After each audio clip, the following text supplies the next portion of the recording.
Well, I'm Scott Kemple. This is another episode of the Forster Straight Shooters Podcast. Josh, every time I think we're going to struggle to find something to talk about, something comes up and you're in my office for 20, 30 minutes and we're talking about it. Yeah, you talk to enough people throughout the day or throughout the week, and it's like, hey, there's something to test right there. That's something we should be talking about. Yeah. So we've had an episode or so you'll see where we were out at that Scheels training event, and, you learn a lot about your tools when 80 different people are out there putting their hands on it. So, in short, that event was you go out there and you've got Scheels store employees of a varying range of ability or understanding of what reloading is, right down to, they wouldn't be able to tell a primer from a magnet or down to like you've got like Corey Rigby that's out there that he can blindfolded take apart and put together the Dillon 750. So you've got all these ranges of users, but it sure is neat that they'll take that. You can walk up to someone that doesn't look like they'd know anything about reloading, and they actually had their hands on our product there, and so we've always taken the approach of like get them hands on, and in this time we took them through, and they actually took a case and they took it all the way through the process until they had a loaded round. And it was for our 6.5 Creedmoor competition rifle, and Vince is going to take those rounds and shoot them. God bless him. Yeah. But as we were going through that, we were seeing, much to our chagrin to some degree, like lots more variance than we like to see and come out of our equipment. So it's like this seating depth, most importantly, is seeing some variance in that. And when I brought the stuff back home, then, we always have, when we are seeing variance, we always have our preconceived notions of what is going to cause that. And I brought it to you and was just like, figure it out. Take this box of ammo that we had left and figure it out, because the brass was only like once times fired. You annealed it before we went out there.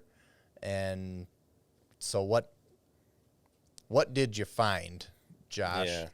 It should have just worked, right? Right. It's good brass. It's annealed brass, quality dies. It should work.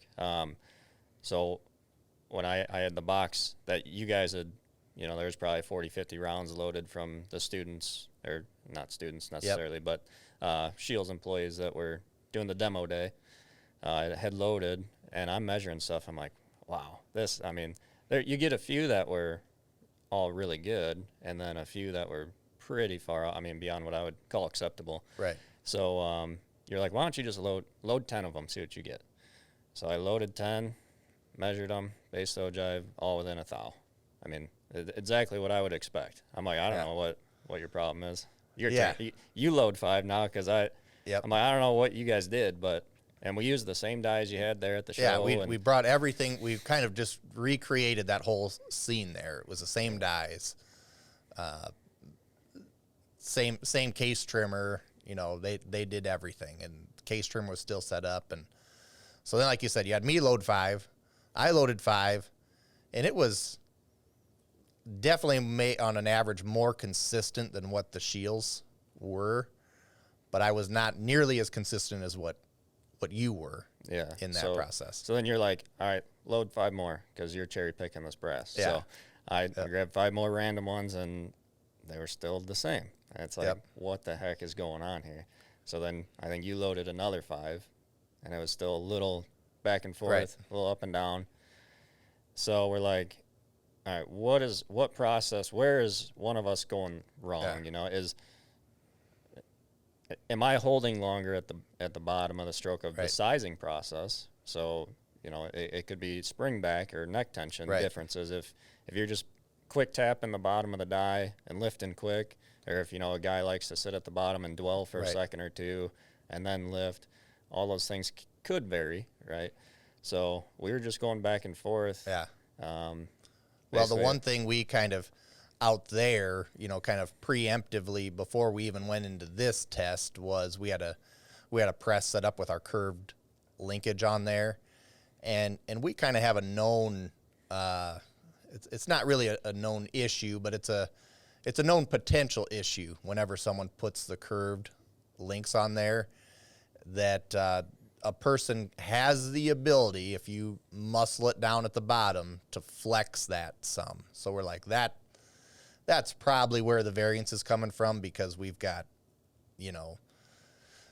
this guy that's, 250 pounds and lifts every morning. And when he was at Hornady doing the training, they said, hey, bump it at the bottom. And then we've got this girl that's scared to death that, she's going to pinch her finger and do something else. So she's ginger at the bottom. And so we moved off the curved linkage to a press that had the straight linkage.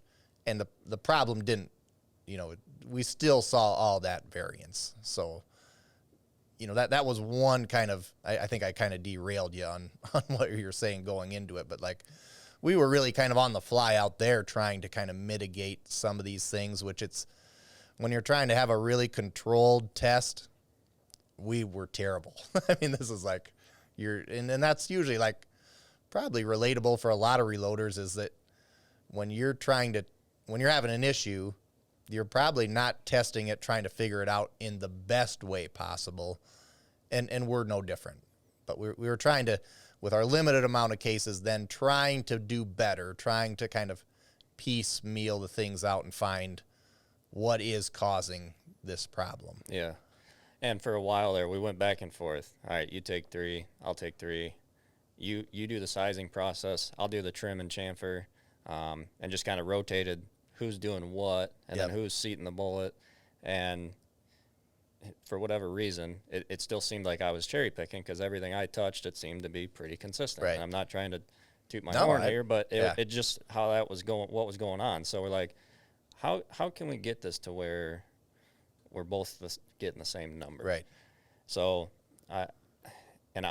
again, this is case dependent. I don't know why this worked, but you go ahead and size it, you trim it, and all we did was run a brush in those necks. Now these weren't tumbled, so they'd been annealed. We sized them with our full length sizing die, trim, chamfer into bird, and then the next step we did was just run a power drill, just in and out quick, and all of a sudden you were getting consistent results. So where that I'm lost at why I was still getting good results without brushing. Yeah. But then once you started brushing, both of us were getting the same number. Right.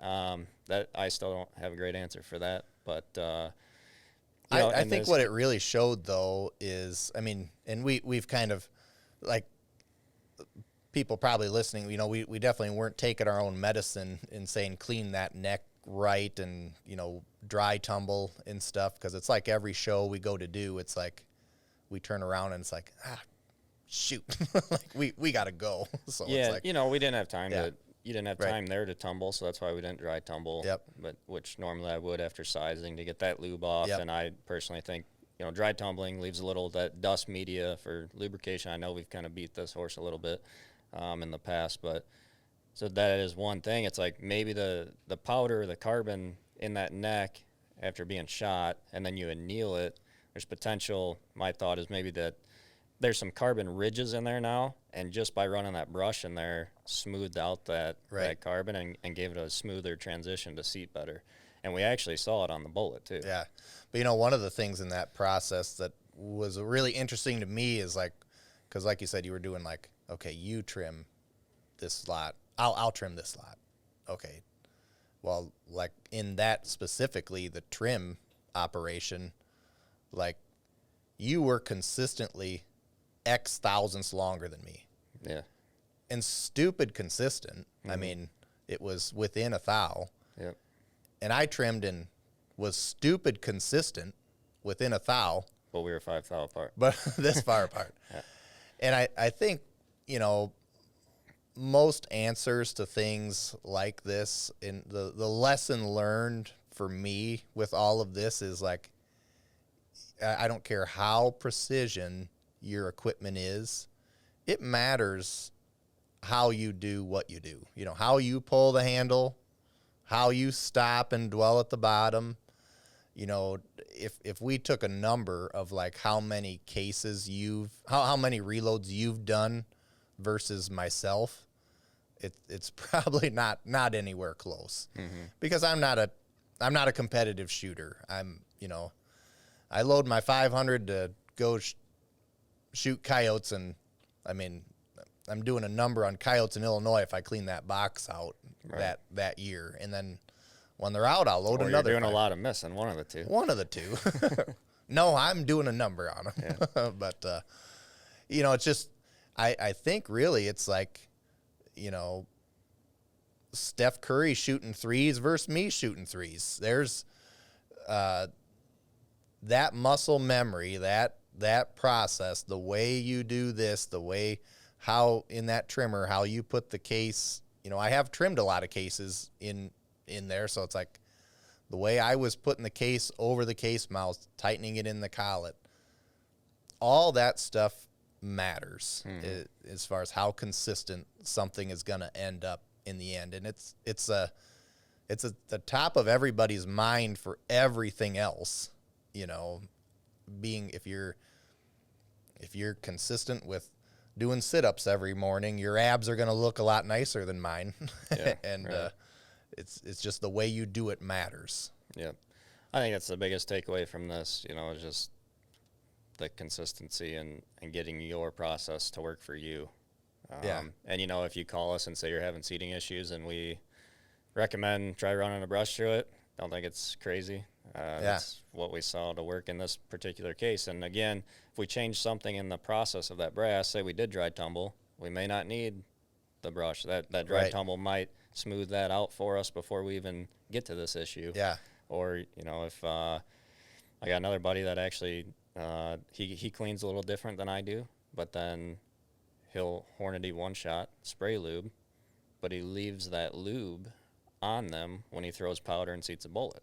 Yeah. So even though his necks are cleaner inside, and typically we've seen higher seating force with that because they're too clean and they're extra sticky, I think he has some of that spray lube in the neck, so he's getting, alleviated pressure from having some lube in there, and he has great results that way too. So, you could take a couple of these steps and just move them in the operation, and you're gonna get drastically different results. Yeah. Well, and it's just, kind of a great opportunity, great environment to learn that is something like that training day where we had 80 people, and they loaded 80 rounds. And, I'm not saying they're like a snowflake and everyone's different and was beautiful. Like there were just some that were more consistent than others. And by having that potential variance in the carbon,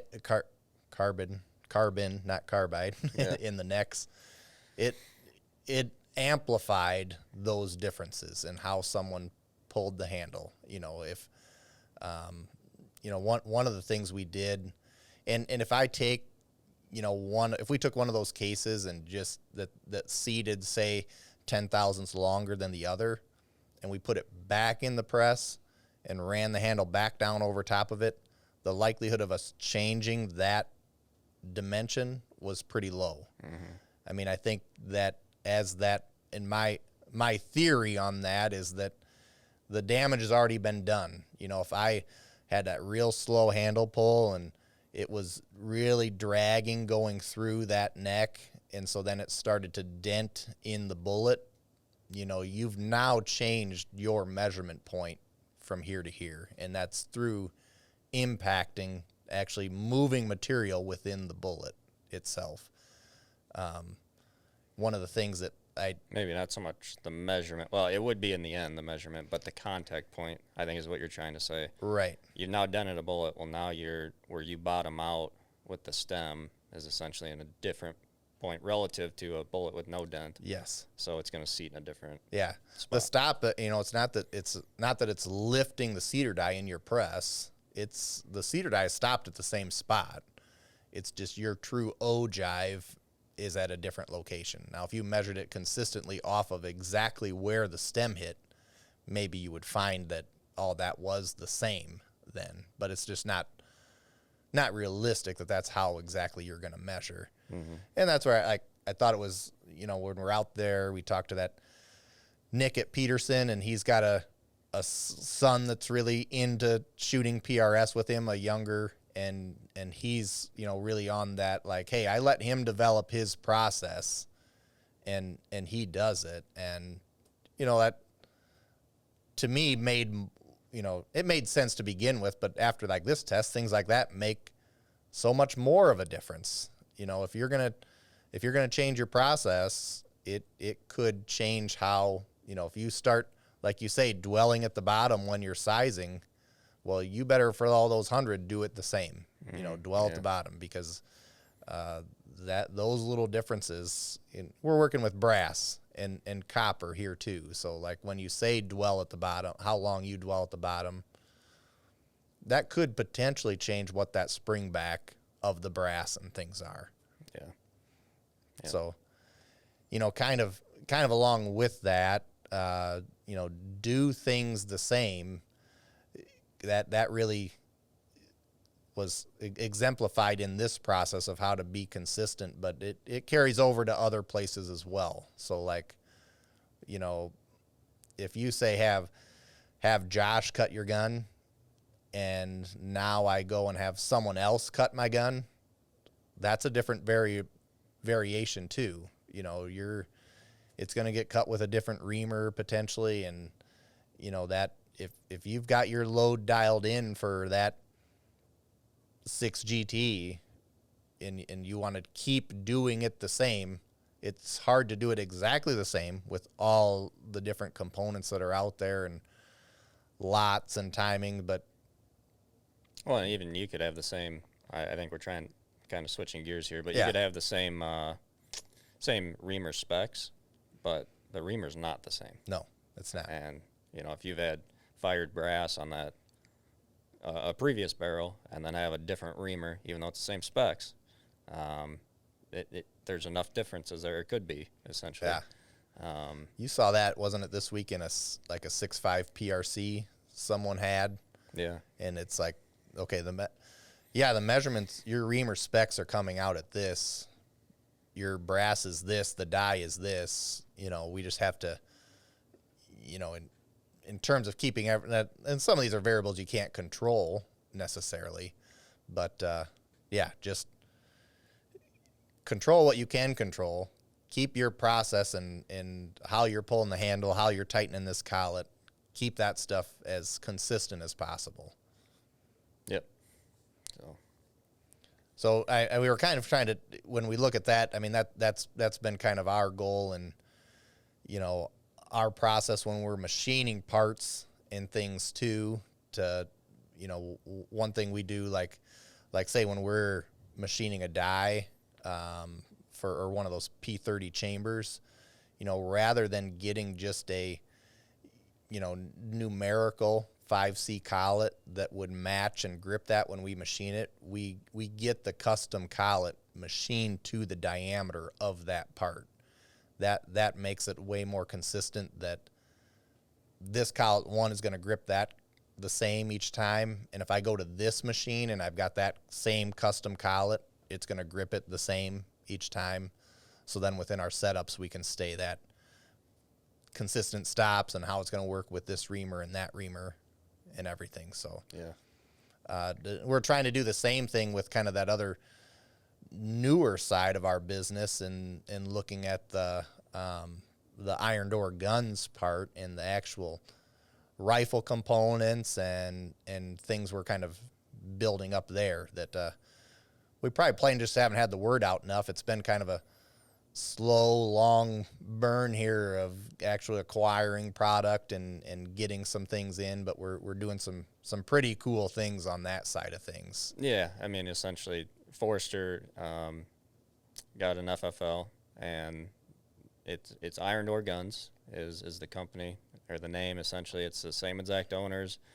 The buildings are on the same parking lot, so a lot of we're bringing in a lot of precision rifle stuff, I guess the bullets and brass we're selling is still through Forster's website, but anything kind of rifle related is going to be through that Iron Door Guns. Yep. So if you see that, it's the same Forster everybody knows, but we got actions, barrels, chassis, triggers, bipods. We're kind of slowly building our inventory here and just really trying to make everything a one-stop shop, because you got me working there and gunsmithing as well on the side. So you can buy your barrel there, the action, the chassis, basically get a whole gun build, get all the dies you need, everything for that setup, and out the door, one-stop shop. And you can drive right from the Forster Products website. There's, I think at the top it says like precision rifle components, and that'll hop you right over to the Iron Door Guns side of things. And and then there's precision rifle components there, but then you can also click reloading components. Yep. And then that jumps you back to Forster to get your bullets and brass and stuff like that. So basically the stuff that required FFL things we kept with Iron Door Guns. The other stuff that doesn't require, it's kind of through the Forster, just because that's kind of the first thing we dove into, and you didn't need the FFL for it. And the Forster website was already set up for taking orders and everything. Yep. So it just worked out a little smoother there. But now it's like, all right, all the gun stuff, let's just dedicate this Iron Door Guns to. So we're working on that too, and getting all that. The website's kind of still doing some updates here and there with the website, but things are on there. Should be able to go check it out, see if there's anything you need. And that where the whole Iron Door came from is it's like Iron Door Holdings is who actually owns Forster Products, which I'm a part of. So it's like when you build the FFL, the name's got to be close. So it's like Iron Door Guns is right where that works in. And we're just kind of trying to, you've already been very successful in your gunsmithing of JE Precision. And we're honestly just trying to kind of help support that in actually having components available to do it. So, no longer you're having to try to run down your CRB or Bartline barrel from somewhere else to then ship it in, to then bring it to Josh to have him cut it. Now you can order it right from there. Yeah, we get it right to Josh. Basically, if you're going to work with me, check Iron Door website first.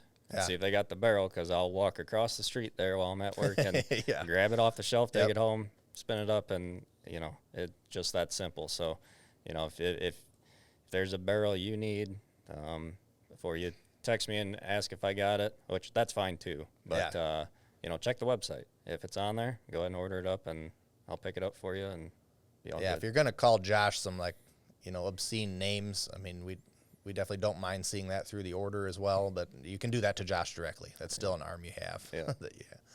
But then we're trying to kind of take some of that other like machining knowledge and stuff we have and abilities, and that's why we started doing some of the like fluting of the barrels, and we're looking into we do a lot of painting of parts. We don't have that part built up yet, but some of that, like hopefully in the very near future, some of that painting of the parts, and kind of just that one-stop shop, keep things consistent, keep your handle pull consistent, and carry that over into how you're ordering as well. So so another service that you can have done all in the same spot, fluting as well. I don't know can they see this table? Yeah, I don't think they can see it, but you pick it up and so this is one we did. X pattern here, really aggressive. I think this is going to be on my next rifle, to be honest. Just really cool design. And then our typical, basic spiral fluting. We're kind of just playing with some different profiles and different ideas, and more than happy for you guys to comment and mention what you'd like to see. I know a lot of guys like the really deep fluting, but with the deep fluting there will be an accuracy disclaimer.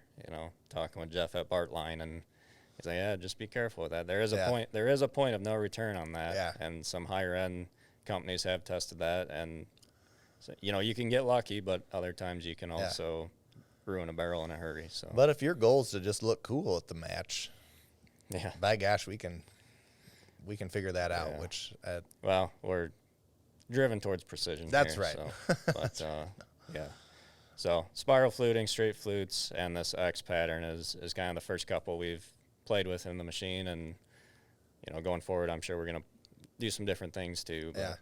And then if you look at, I mean, we've got a fair amount right now of actual impact actions there, and that's been a really good relationship for us, and I mean good relationship for the PRS guys there too. So yeah, I've owned an impact for probably 9 years, probably only a year or two after he became impact, and I've used one the entire time I've been shooting competitively. And before competition, I had one. I had a gunsmith recommend me one, and I've loved it ever since. So that's what I use. And Tate, he's really a big part of the sport, and sponsors a lot of things, and supports everybody in the sport. So giving back to him too. So that's the actions we're carrying right now. Impacts, and then CRB and Bartline barrels is another 2 companies we're carrying for barrels, MPA chassis, and then Trigger Tech triggers and Accutech bipods are all we're dealers for. So. Yeah, just honestly trying to grow that side of the business, and ultimately, just make it easier for the customer. It's all right here. If you're gonna have Josh go cut it anyway, order it there, and he'll just take it home with him. Then you don't have to.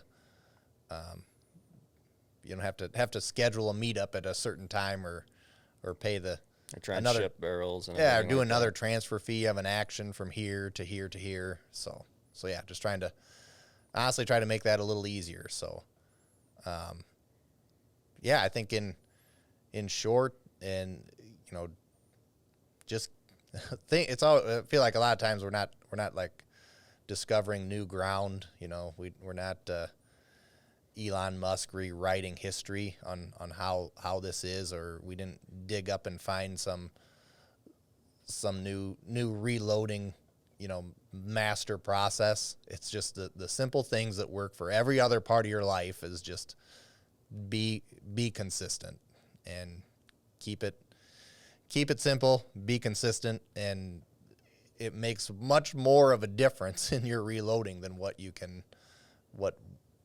I envisioned, how much the difference between who's pulling the handle would make that much of a difference. If you called and told me that, I don't know that I'd believe you, but I do now. Yeah. And a lot of times troubleshooting those over the phone too, it's like, well, I'm not there to run the handle. Right. I'm not sure, Right. Are you sure you're being consistent? Yeah. So. Yeah. And God, forgive us in advance if we ask you some of those questions that you feel like you are, because and a lot of times it's tough to judge a guy on the phone or lady. It's like, how much experience do they have? I don't want to, dumb this down so much that they feel disrespected by any means. But it's like we need to make sure our bases are covered first. We're always going to start with the simplest, because that if we can't start with the basic stuff, and sometimes that comes off as offensive, and by no means is that what we're trying to be. We're trying to I think on the drive over here, you were kind of had a customer that was getting a little salty about how a press was running and working through some steps, and I think you definitely take it personal. You definitely really want it to actually work for them, and I'll have to get another box of Kleenex in the car for on the way home, because you're kind of worked up about it. But no, I'm not quite over it. But, but just I think it's just important for people to know that us and lots of people in the industry take that personal, and just because we're telling you to start with something simple doesn't mean that we have a precursor judgment on your overall IQ for anything else in life. Exactly. And it's like the silly things like we ran into, running the brush into that brass. Yeah. Seemed to make both of us seat the same, which is just, it sounds nuts, but it's like, it could be something that simple, or it could be something super, super complicated. So, just digesting that or getting through that is sometimes, I don't know, it's tough. Yeah. Well, thanks for the therapy session, Josh. I feel a lot better, problem. and we can rub your back, you rub mine, and we'll be reloading things more consistent. Yeah, let's go spin a barrel and go shoot. Let's do it. Yeah. All right.